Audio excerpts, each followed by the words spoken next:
Paano nga ba umuling ang mga taga Mindoro? Simple lang. Mag-iipon ng kahoy. Yan. Mag-iipon muna ng kahoy. Sunod ang pagkamada.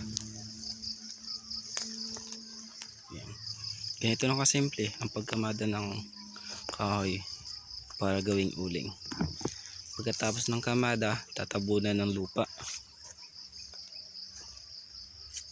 Tsaka sisindihan. Yan, ganito lang kasimple.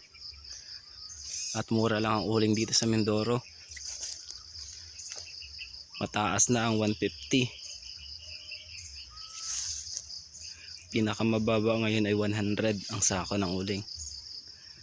At ang lagay ng uling ay yung sako ng bimig. O yung lagay ng feeds. Ganong kalaki, 100. Kapag tagmahal naman ng uling, 150 na ang pinakamataas sa pagbili. Yan. Ganyan lang kasimple. Kaya sa maraming kahoy na gustong ipauling dyan, baka gusto nyo naman tayo na mag-uuling. Yan, ganyan lang kasimple.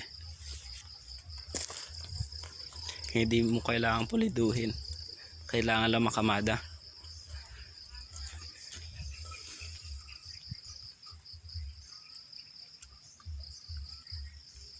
Yan.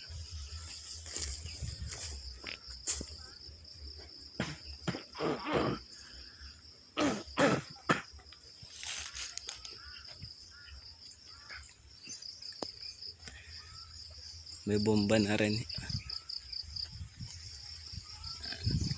Ganyan lang, maliit lang na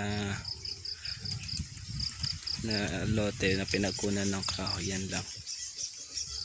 Hindi ko alam kung aabot ng 5 sako. Happy viewing. Sa mga gusto magpauling dyan, ako na mag-uuling para sa inyo.